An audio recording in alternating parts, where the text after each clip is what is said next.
Hello, and a very warm welcome to Cognito Key. Today, we're diving into a topic that's often sitting just outside the spotlight, but honestly, it holds a critical key to a nation's growth. We're always told to look to the big, bustling cities and flashy tech hubs for progress. But what if I told you that a massive engine for change is actually humming away in our rural heartlands? So, let's explore what that engine is and why unlocking its power matters so much. That engine, it's rural entrepreneurship. And look, this isn't just about quaint little village businesses. We're talking about a really dynamic force that's capable of reshaping entire economies, right from the grassroots up. So what are we actually talking about here? Well, simply put, it's all about creating new ventures outside of the big cities. But the key word here isn't just business, it's innovation. It's about pioneering brand new products, coming up with unique services, or applying modern technology, all far away from the urban hustle. And believe me, the scope here is huge. You've got agri-based industries turning local farm produce into market-ready goods like sugar or juices.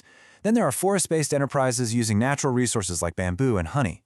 And of course, the vibrant textile and handicraft sectors. They are the absolute lifeblood of tradition.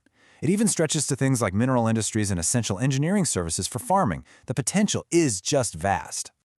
Okay, so we've got this massive, diverse sector, but why is it so incredibly important? Well, it's because when you nurture these rural enterprises, you create this powerful ripple effect with benefits that strengthen the entire country. First up, and this one is a big one, jobs. Rural industries are very often labor-intensive, which means they create employment right where people actually live. Now, this is more than just a number on a spreadsheet. It means giving people stable livelihoods, allowing them to build a future in their own communities without being forced to move away. And that, in turn, creates this incredible knock-on effect. See, when good jobs are available locally, that desperate rush to already overburdened cities, it slows right down. This helps ease the massive pressure on urban housing and infrastructure, and it's a direct way to fight the growth of slums. Now, if you zoom out and look at the whole country, this creates a much healthier economic landscape. Instead of all the growth and money being packed into just a few megacities, wealth and opportunity get spread out more evenly. This leads to much more balanced and, frankly, more sustainable development for everyone.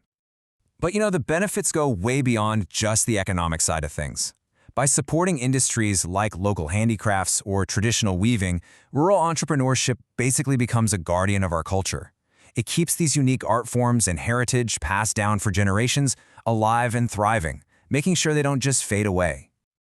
Okay, so if the potential is this enormous, you've got to ask, why isn't this happening everywhere all the time? Well, the truth is, the path for a rural entrepreneur is often a really steep and difficult climb, filled with a whole set of unique challenges.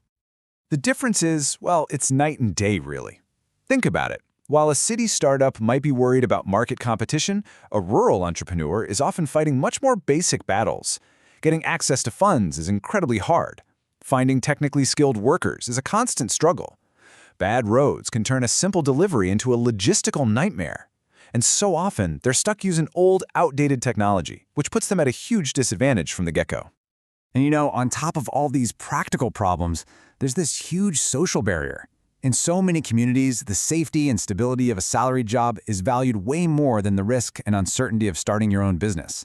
This kind of thinking can put out that entrepreneurial spark before it even gets a chance to catch fire.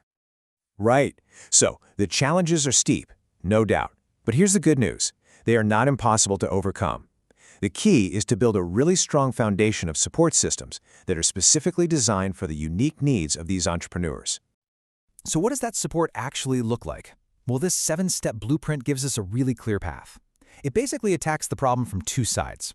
First, you have the practical foundation, making sure there's a reliable supply of raw materials, creating local finance cells for easy-to-access funding, and setting up marketing centers to connect their products with buyers.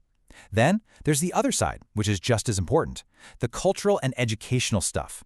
Encouraging an entrepreneurial attitude from a young age, building it into education, making sure people know about government support schemes, and providing real, hands-on training. It's a whole-picture approach that builds both resources and confidence. And what happens when we actually get this right? When we successfully build this foundation? Well, the result isn't just a few successful businesses. It unleashes this incredible ripple effect that can genuinely transform a nation. And this, right here, is the bottom line. Rural entrepreneurs aren't just some small niche part of the economy. They are a crucial engine for growth. Supporting them is one of the most direct ways to speed up a nation's journey from developing to developed. Just think about the end game here. The final impact is absolutely massive. We're talking about reducing poverty on a huge scale. It means raising the standard of living for millions of people, closing that huge income gap between cities and villages, and building a truly balanced, resilient economy that works for everyone. So, it really leaves us with one powerful question to think about. Knowing the immense promise on one hand and the steep challenges on the other, we have to ask ourselves, just how much creativity, innovation, and economic power is still locked away in our villages, just waiting to be unleashed? Thank you so much for joining us on Cognito Key. If you found this insightful, please help us spread the word by liking and sharing this video, and of course, be sure to subscribe for more. We'll see you next time.